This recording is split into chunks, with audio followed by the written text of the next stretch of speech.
The Dog Classroom. Welcome to the Dog Classroom podcast with your hosts Amelia and Anne-Marie. Like and subscribe on YouTube, find them on Spotify in video format. And now let's go into the episode with your hosts Anne-Marie and Amelia. To the Dog Classroom podcast. This week we're going to be talking about small dogs, but first you should follow us on YouTube, Spotify, Apple Podcasts, and also find us on social media on Facebook, Instagram, and TikTok. So starting us off, Anne-Marie. Okay, so I asked to talk about this topic. You did? Small dogs, I did. When I was younger, I honestly never thought that I would own a small dog. Oh, really? I grew up with a small dog. Oh, did you? See, actually, now that we think about it, I grew up with a cockapoo, so probably about 20, 25 pounds. First dog was a lab, right? And then did get larger dogs then. And I think back a little bit, but that's where I was at that time, right? Mm-hmm. Didn't have, and I don't want to say like I was stuck or anything, but, didn't have kids, recently married. So it was a little bit, getting out hiking a little bit more, that sort of thing. Yeah. And I guess I always thought and had been around their larger dogs in general. And then being at that point, like a new veterinary tech. Yeah. And then seeing the different dogs come in always attracted more to the large dogs. Okay. So, but the cool thing is in getting one of my first small dogs, what they teach you is amazing. Yes, you can learn a lot from small dogs. Yeah. So I think sometimes, I don't want to say they're overlooked, but, or they're stereotyped. There's so many stereotypes. Stereotyped, yeah. I think is what I want to say, because a lot of people look at small dogs as being like armpit, carried, and yappy. Well, I grew up with, Paris Hilton and Tinkerbell the Chihuahua in her purse. Yes. And that was, small dogs are accessories. They're not real dogs, right? Yeah. Yeah. So I think, again, then media always sort of affects the different breeds, because don't we ever notice when a movie first comes out, everybody wants that specific breed. So in saying that, but even though we're going to talk about how training, lifestyle, and stuff can be a little bit different, but still, ideally, they're a dog. Yes, they are a dog. And I think, both having small dogs, people have said to us, like, that's not a real dog, or, what are you going to do with that? Like, and, I think we have two of the most active Chihuahuas that, that I know of anyway. Yeah. So they definitely can be very much a real dog. I know I have a client that I have Shih Tzus in agility classes. I have a client that goes hiking with her Lhasa Apso. They definitely are capable of doing things that I think sometimes people don't give them the benefit of the doubt. Right. But I think also sometimes people don't realize that they still have the same needs. Yes. As medium to large dogs. So let's talk about, what do we need by needs? Training. Socializing.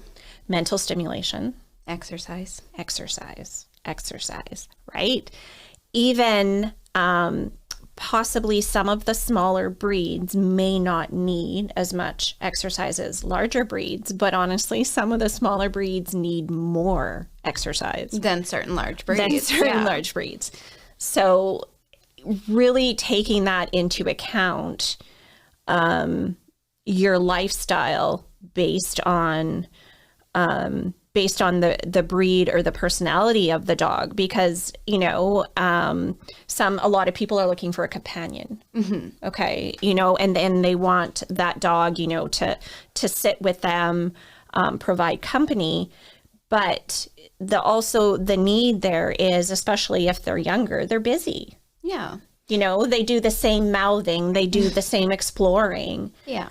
And that should be realized and not really ignored, because they're supposed to be just the small dog that likes to sit on the couch all day. Yeah, and I think just like we've talked about before, there's breed traits that are more innate for some dogs. So I know there are dogs that are bred to be, lap dogs they want to be, with you, the person all the time. But that does not mean that that's all they're going to do, right? It doesn't mean that just because you get a Shih Tzu that all they want to do is be in your lap. I grew up with a Shih Tzu. So that was my family dog, Betsy, when she was when I was growing up, and she was very active. We always went and we took her for walks, and she did lots of different things. And even now, like I said, I know lots of dogs that are maybe not the traditional breed to go hiking and all that stuff, but they're still very capable of doing, if all you want to do is go out on a weekend hike and you're not out there every single day, small dogs are definitely something to consider.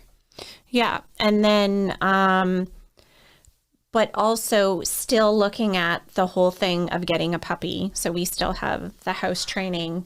We still have the mental stimulation, the exercise, but also remember living in Northern Ontario, right, as we're experiencing now. Yep.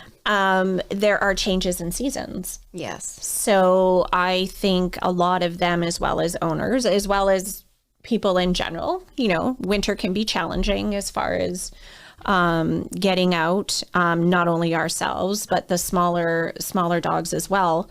So I'm really proud of the fact that we've started, and we have been for quite a few years now, the small dog classes. Yes. Because I think it's super cool when the owners come in and when they have success and the dogs are doing sits and downs and they're running through a tunnel, they're like, oh my gosh, I didn't think that they could do this. Yeah. And it's like, oh, they so can do it.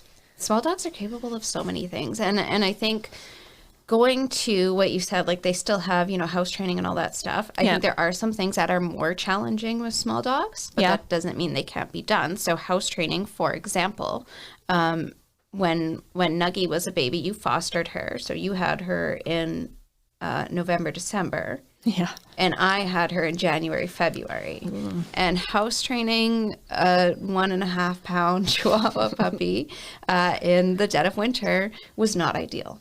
No. Right? Yeah. So again, we can't always, we plan a little bit on getting that puppy. Ideally, I got Tulip too in February, and I think I got B in late winter.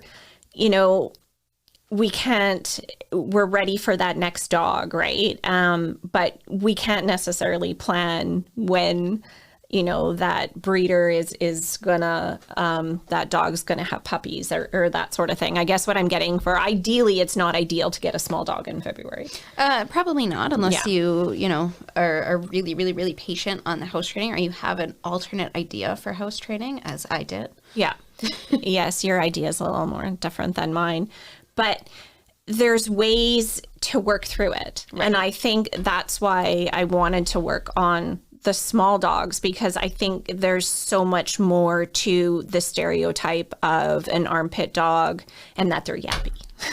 Yes. Right. So in saying that, yes, house training is a challenge, but they so can do it. Mm-hmm. Right. So I tell all my clients this all the time.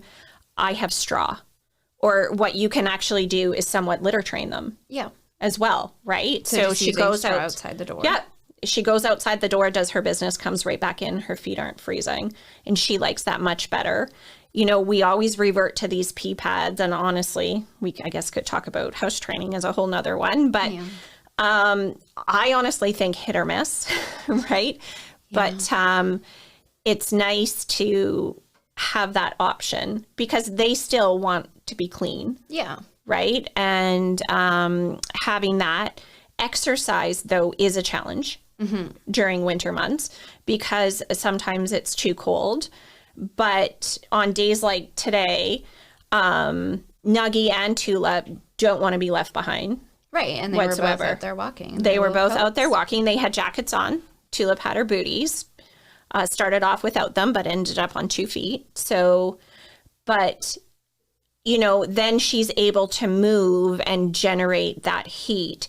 One, definitely thing about small dogs in winter is walking on leash to me is a little tricky, especially outside because they're not generating enough heat. Yeah. Right. So I think it's a little different where, we have a pack trail and they're running and they're sort of moving back and forth to keep that heat component up. And the odd time, if they happen to be cold, they'll be picked up. But usually, like I said, I wear a pouch and I put her in there and when she needs a little break. And then when she wants out, she goes back on the ground. And I think even just last week, walking club, right? So every month we host a social walking club for our clients. And we had, 5 or 6 small dogs? Yeah, actually, that was cool. And we did. We had a little Chihuahua crew at the back of the walk. And were we as fast as everybody else? No, but we made it. That was a solid hour and a bit of walking. And we went for another one after that. Yeah. So, I mean, the little dogs can definitely do things. I think it's just, you have to keep your expectations reasonable, right? Like I was not expecting Nuggie to be up there with Maui and Frolic and the dogs with the long legs that can run. We're doing our thing. We're doing it at a level that's reasonable for our small dogs. So I think that's really important. And I think the same thing sort of applies with training. And we have our training classes, right? So we offer everything from puppy, like beginner level stuff, all the way through to now we have small dog agility levels 1 through 5. So we have an entire small dog agility program. We have small dog games. Like there's so many things that all of these little dogs are doing. And because they love to get out, they love to work, they love to have fun, they love to socialize. Yes, we do small dog social. So they come in and they play, right, with other small dogs. And there's lots of different options for them. So I think it's just important to keep that in people's minds and go, small dogs can definitely do things as well. There's a video of our small dog social, one of the recent ones. That was tons of fun. But look at all the different breeds. We got terriers, we got Shih Tzus, we got Chihuahuas. There was a German Shepherd in there, but that was...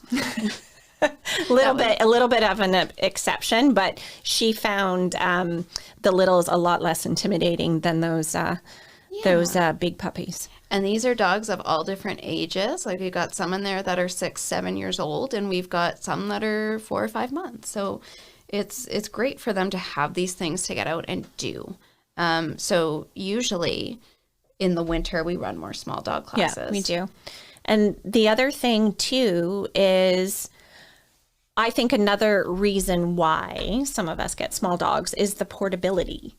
That was actually a consideration because I remember before I got Nuggie, you guys went, you took Tulip to California on a plane. Yes. And I wanted a dog that could go on a plane. Yeah, because we went in the winter. Yes. I think it was January. And I don't feel comfortable flying dogs in cargo. So we could only take the littles because they could fit under the seat. Yeah. Anyway, actually, Tulip was the star of that conference.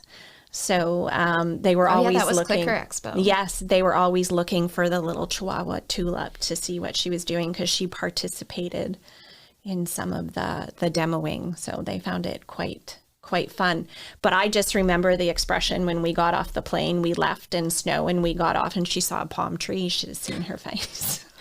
Yeah, Nuggie definitely likes summer. She's definitely into more activities in summer. She does agility and all those fun things. But I think part of that too is our dogs are able to do these things because we socialize them.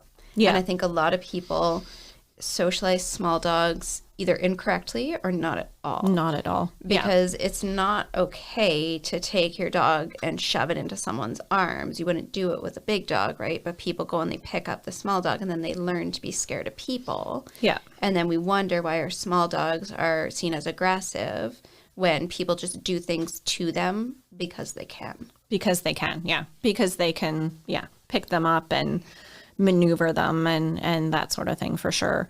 So, yeah. But going back to the portability thing. Yes. I just want to comment in that some of us do get small dogs because we're able to take them to different places. So just, think about that sometimes. And, we all go out and we run errands and we go to different places. Consider, especially in wintertime, can you bring your dog inside? Yeah. You know, is that a good social experience? For sure. Like, you know, my little joke is Tulip loves winners, and she goes and tries out all the dog beds. Oh. You know, and she was actually sitting there, and people thought at first she was a statue, and she was just sitting there nicely on the couch, looking for cookies. But just think about, the socialization part is with the portability. They don't necessarily, you know, just have to stay at home and be that fixture on the couch. Yeah.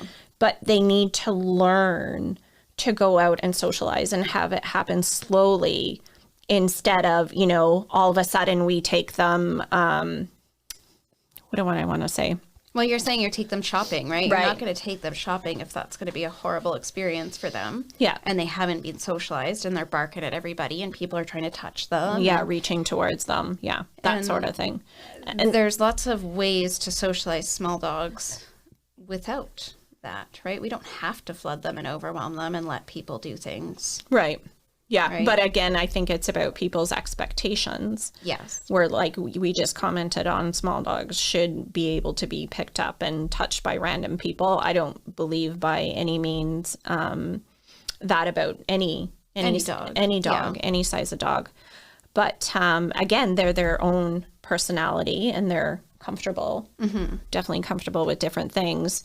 So remembering that when you're socializing, and now we're sort of talking socializing, and I think the way I look at it sometimes is two ways of socializing are, one of them with them being held, because sometimes for safety purposes, if like I mentioned that time you said we went to California, in the airport with all the people walking around, they did not see a little there. So, you know, sometimes you do need to pick them up, but socializing to the world being held is way different for little socializing to the world being on the ground.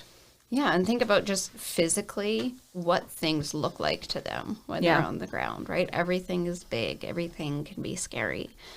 Even like socializing with other dogs, right? Yeah.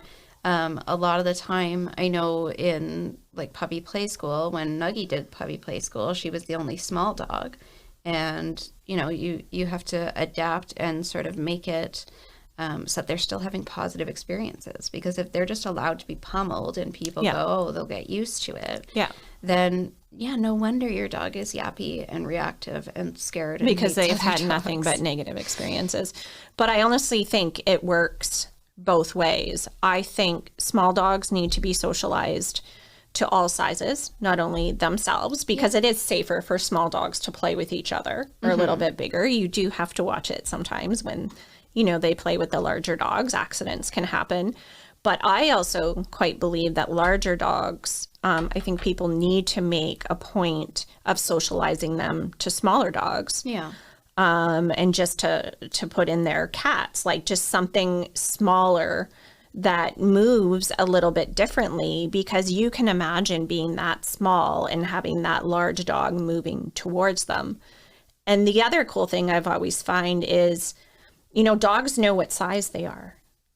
Yeah, and I mean, there's so much interesting stuff out there about, like, you can tell what size, the dogs can tell what size each other are from their pee. They can tell from the different smells that they give off, their pheromones and stuff. Like, they know so much information about that other dog. Yeah. Right? Which is very interesting to me. Yeah. So it's about, you know, sometimes we have to look at that smaller dog, maybe, you know, a little more timid or be more barky, but possibly look at the reason why. Yeah. You know, they do experience the world a little bit differently. I really encourage people of small dogs and my own to try to socialize them on the ground, you know, as well, because, you know, a dog coming at them looks way different, whether being held or on the ground, or even we can, you know, go back to kids or different types of people. Again, saying they're still a dog. Yes. They still need to be socialized. They still need to be trained, and they have that ability. The nice thing about them being able to be on the ground too when they're socializing is it gives them a choice. Because a lot of the time the dog does not have a choice. If we're holding them, True. you're seeing this person, right? And we don't know because the body language is different. They're in our arms. We can't see fully what's going on. So if they're on the ground and they're giving us clear body language, yes, I'd like to move forward. No, I'd like to retreat. we can get that information and see, are they actually enjoying themselves, and do they choose to go forward and do those things? That's a super good point. Yeah. Yeah, very good point. And a lot of the time, like when I'm thinking in classes, like for playtime and stuff, when we do our small dog classes and we have off leash playtime, is you'll see a lot of people, they want to like pick up the dog and put them in the middle. And in a big dog class, you would never see that. Nobody's going to drag their dog into the middle of the room and go, here, play. Yeah. So we're actually getting to see if they're choosing to socialize or not. Yeah. Yeah. And I think just going to the word choice, give those small dogs the choice as well, because just like you're saying again, is we can easily just pick them up and make them do certain things, where I believe, yes, and they'll learn from it, is I think there should be a choice component. And like I said, you know, we're not going to go pick up and try maneuver, though, you know, pulling on leash, that sort of thing. So just realize that, yes, they are smaller. Sometimes you need to just, you know, go a little slower, step back a little bit. And they do have different needs, even though they are dogs, right? And the other thing to remember a little bit, and not going sort of on the tech track, but they can have, you know, different health concerns. Yes. As Small well. dog teeth are a thing. They are so a thing. Yeah. And it's definitely, like, I want to say there's different considerations for having a small dog, but it's not worse than having a big dog. You know what I mean? Like, people think that having a small dog is less of a dog, or that they're maybe more aggressive or something like that. Yeah. But I think they're just different. Yeah. Right? And I'm trying to sort of summarize a little bit. So maybe I want you to take over and give us like a conclusion. A conclusion. Okay. So when owning or consider owning a small dog, they still need the same things, ideally, as a large dog would need. You know, you have the house training, you have possibly the crating. They're still likely to chew things. They need exercise, mental stimulation, for sure, a good diet, right? Because I'm going to say, okay, a good diet, but you also have to watch that you don't overfeed. It's quite easy to overfeed a little, which then adds further health issues. But, you know, and their own stream, like I would say, no person or no dog is perfect, right? So it's just looking at, will it complement your lifestyle? Yeah. Right? Can you adapt certain things, again, to that lifestyle? And then we talk about, you know, giving them the opportunities of doing different things and so forth during the winter. Or like you said, are they super active or hiking? Can the dog, you know, keep up? Or even saying health-wise, you know, we get small dogs looking at, they're going to need a few dentistries, and sometimes they may need different medical things. Yeah. As well as the larger dogs, but it can be a little different. I think what I really wanted to do, for the podcast and get sort of across is, I don't want to say ask more of your small dog, but let them show you what they can do. Let them show you what they can do. Perfect. There you go. Beautiful. Episode wrapped. Thank you.